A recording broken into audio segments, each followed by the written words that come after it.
एक परिस्थिति नीतीश कुमार क्या इस्तीफा देकर के अपने आप को अलग कहीं लेके जाएंगे कि जब नीतीश कुमार ऐसा करेंगे तो सीएम कौन। जब जब नीतीश कुमार पर इस तरह के कुछ भी आरोप लगे हैं तो नीतीश कुमार ने अपने आप को उस जगह रखा है, या तो वो गठबंधन बदल दिया है या फिर इस्तीफा देने के लिए तैयार रहते हैं कि प्रशांत किशोर अब नेता के रूप में नहीं, हालांकि कल ही उन्होंने एक बयान में कहा कि हम नए नेता हैं जी, कि आप देखे होइएगा कि खास करके भारतीय जनता पार्टी के चेहरे पर सिकन आनी शुरू हो गई है। नोरमा ग्रुप, जो सोचता है वो करता है, आपके अपने सपनों का आशियाना। नमस्कार, आप देख रहे हैं भारत लाइव और सुबह के 7 बज चुके हैं और यह है हमारा खास कार्यक्रम भीतर की बात। बिहार की राजनीति में तो बहुत कुछ देखने को मिल रहा है, चाहे वो चिराग पासवान से रिलेटेड हो, मुकेश सहनी से रिलेटेड हो, या विपक्षी तेज प्रताप या तेजस्वी यादव से रिलेटेड हो। बाबा हमारे साथ अभी बैठे हुए हैं। बाबा, सबसे पहला प्रश्न तो ये होगा कि बिहार की राजनीति में तो अभी हलचल दिखाई दे रही है, पर दिल्ली में ऐसा क्या चल रहा है जो अंदरूनी कुछ बात हो रही है? देखिए, अब है बिहार में जो चुनाव है, चुनाव 3-4 महीने बाद हालांकि होने वाले हैं, लेकिन उससे पहले आप देखिएगा कि बिहार की राजनीति पल पल बदल रही है, चाहे वो गठबंधन की दृष्टि से देखें या राजनीतिक दलों की दृष्टि से देखें। दोनों ही परिस्थिति में जो स्थितियां उत्पन्न हुई हैं वो साफ साफ इशारा कर रही हैं कि बिहार में चुनावी साल में बहुत कुछ अभी होना बाकी है। सबसे पहले आप जो सवाल पूछा है कि दिल्ली में हलचल है, दिल्ली में क्या कुछ चल रहा है, तो वहीं से हम शुरुआत करते हैं। हम दिल्ली से ही शुरुआत करते हैं और दिल्ली में जो हलचल चल रही है उसकी सबसे पहली बानगी जो है वो ये है कि दिल्ली में अगर एक पत्ता भी खड़खड़ाएगा, कभी कभी आप देखिएगा कि आप अपने घर में जब बैठे रहते हैं तो अचानक से रात में कुछ खड़खड़ाएगा तो चूहा भी एक जाएगा रहता, आप चौंक के। बिल्कुल वही स्थिति बिहार में है, क्योंकि बिहार में चुनाव होने वाले हैं और पल पल गठबंधन जो है स्टेक पर है। हर गठबंधन में सीट शेयरिंग को लेकर के अपने अपनी महत्वाकांक्षा, अच्छी महत्वाकांक्षा को लेकर के आप देख रहे होंगे कि बहुत तरह की बातें सामने आ रही है। ऐसे में दिल्ली में अगर कुछ भी होता है तो उसका असर बिहार की राजनीति पर पड़ेगा, और कहीं ना कहीं बिहार में जो स्थितियां उत्पन्न हुई हैं वो ये साफ बता रही हैं कि अभी भी गठबंधन दोनों ही हैं वो पूरी तरह से मजबूत इंटैक्ट नहीं है जी। उसका कारण आप समझ ही रहे हैं क्या है। उसका सीधा सीधा कारण है कि अगर हम आंकड़ों के हिसाब से समझाएं तो सबसे पहले आप समझ लीजिए कि हम अगर बात करें एनडीए गठबंधन की, तो एनडीए गठबंधन में जो बातें चल रही हैं, जिस तरह के बयान चल रहे हैं, जिस तरह से नए लोगों को बुलाया जा रहा है कि आप हमारे साथ आ जाइए, तो इसके मायने होते हैं कि कहीं ना कहीं अभी बहुत कुछ बचा हुआ है, क्योंकि आपके लिए अपने खाने का नहीं है और दूसरे को आप बुला रहे हैं। तो या तो आपके दिमाग में ये बात है कि इसमें से कुछ लोग जाएंगे जिससे कि जगह खाली होगा, खाना बचेगा तो सबको बांट देंगे, या फिर आप ये दर्शाने की कोशिश कर रहे हैं कि और मारामारी हो जिससे कि अपने से लोग निकल जाए। तो एक स्थिति ये हो रही है। दूसरी तरफ आप इंडिया गठबंधन की बात करें तो इंडिया गठबंधन में सबसे ज्यादा आप देखिए तो 2 दलों के बीच में कॉन्फ्लिक्ट चल रहा है। एक तो कांग्रेस है और दूसरी वीआईपी। अच्छा, वीआईपी। आरजेडी तो ऑलरेडी उसमें, चूंकि आरजेडी के हाथ में वो पूरा कमान है, कमांड उसी को करना है, तो आरजेडी, हमने कल ही एक खबर किया था जिसमें मैंने बताया था कि जो सीट शेयरिंग का समझौता है उसमें अपने अपने जो सीट है, अपनी अपनी डिमांड जो है उसकी लिस्ट तेजस्वी यादव को सौंप दी गई है। इंडिया गठबंधन के कोऑर्डिनेटर के रूप में, महागठबंधन के कोऑर्डिनेटर के रूप में आपने देखा होगा कि तेजस्वी यादव काम करना शुरू कर चुके हैं। कई समितियां बनी हैं और उनको अलग अलग काम दिए गए हैं, जिसमें सीट किसको कितना चाहिए, कौन किस किस सीट पर लड़ेगा, इसकी लिस्ट अब देने की बारी आ गई है।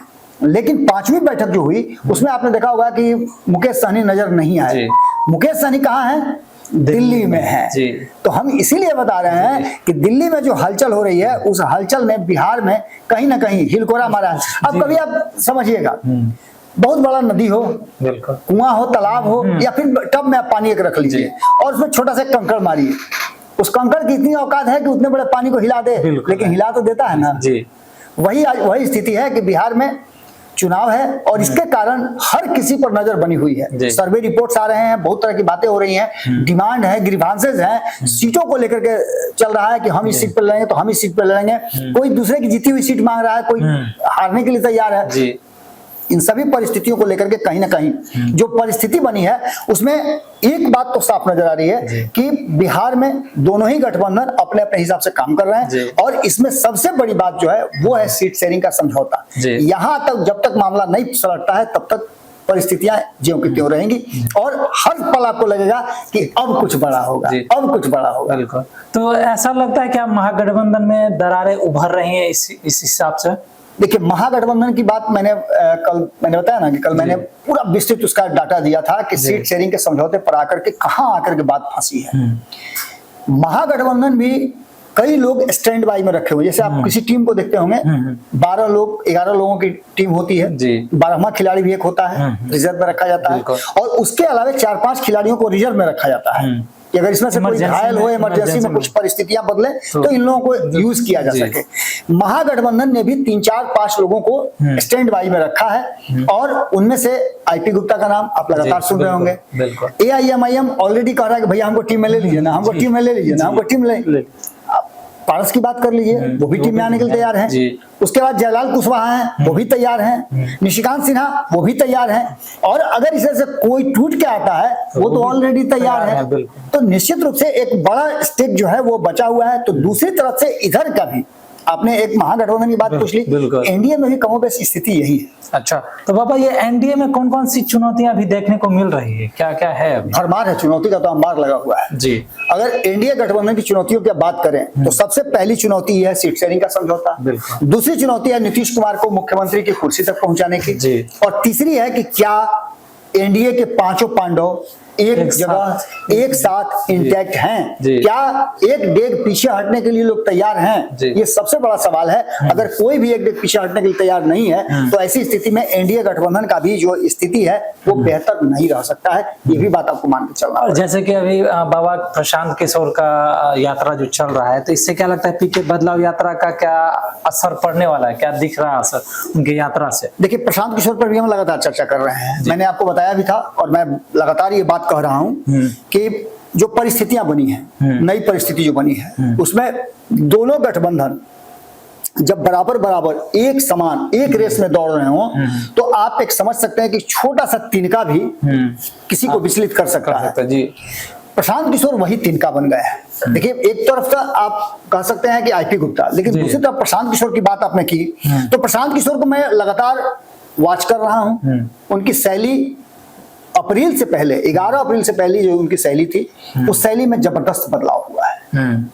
मैं बार बार इस बात को कह रहा हूं कि मैंने प्रशांत किशोर की खबरें, प्रशांत किशोर पर बहुत ज्यादा तवज्जो देना तब से शुरू किया जब प्रशांत किशोर ने अपने पार्टी और अपने भीतर एक बड़ा ट्रांसफॉर्म किया।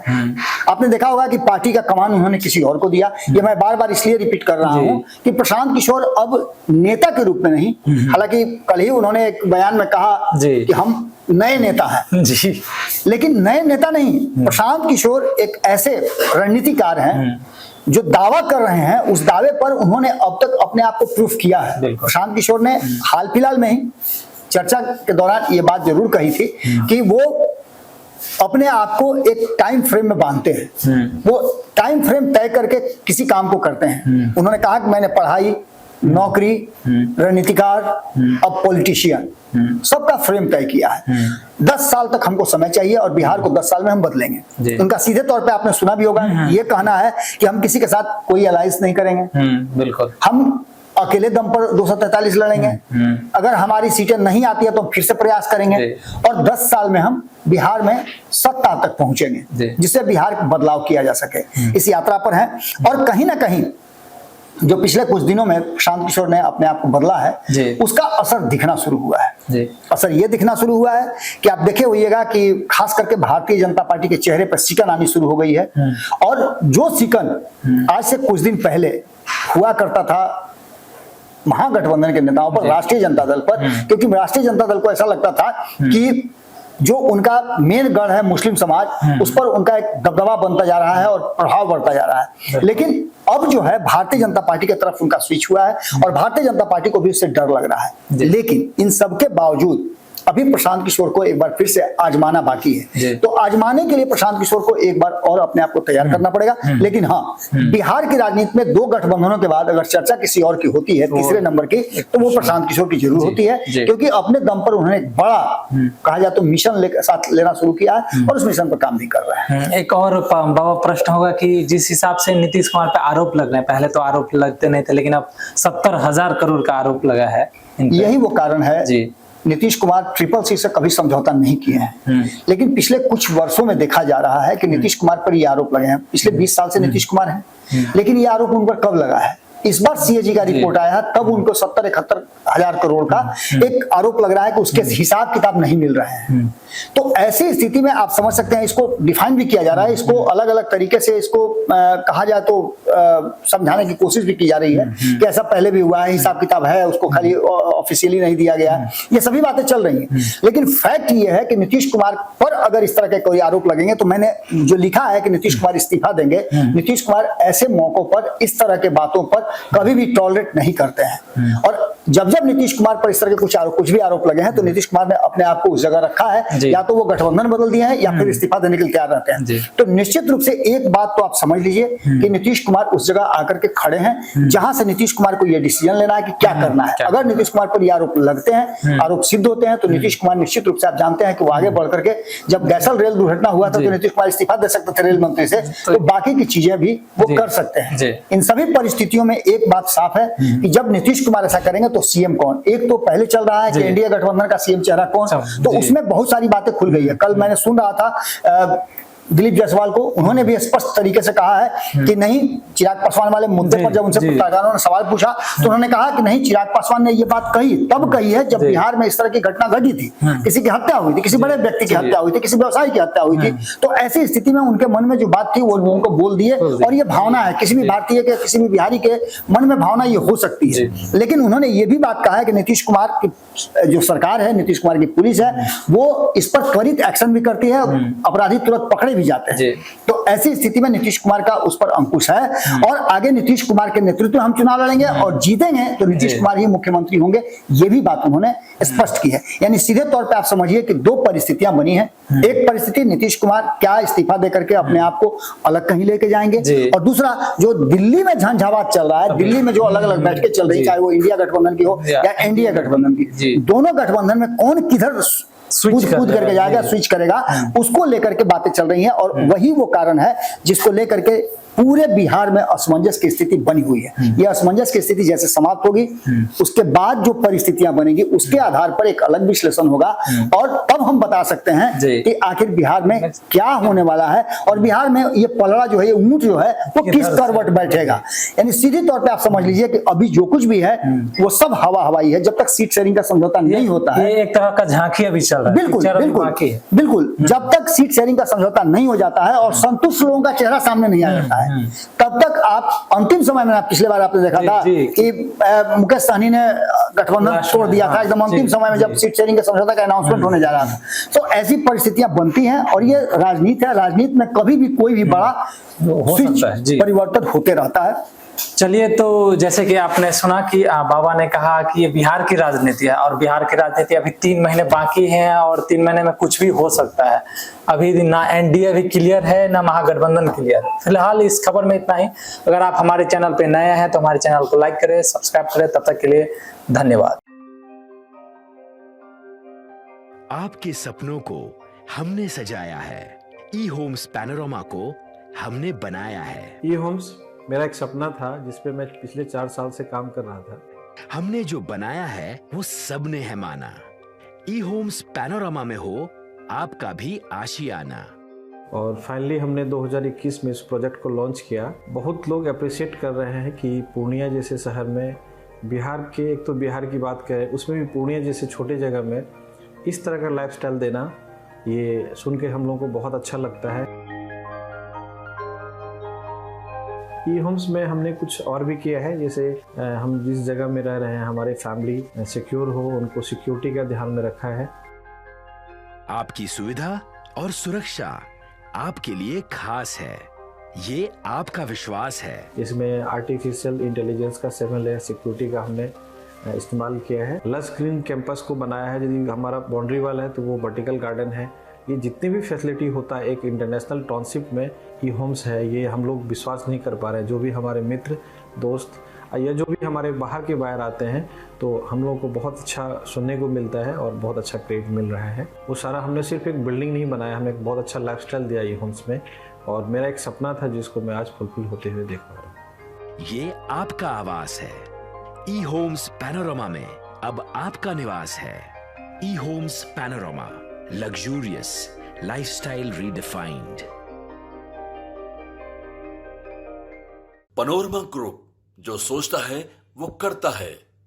अगर ये वीडियो पसंद आई और वह बिहार के राजनीति और बिहारियत से सरोकार रखेनी तो सब्सक्राइब बटन दबा के चैनल के सब्सक्राइब कर ली। ओजे एगो घंटी बा, ओकरा बटन दबा देला से कुल सटीक और मारक खबर रुआ मुफ्त में मिल जाई। अगर रुआ पत्रकारिता के हमनी के नया प्रयोग में सहयोग कर चाहतानी तो ज्वाइन बटन दबा दी। पेटीएम नंबर नोट कर ली 9386816700।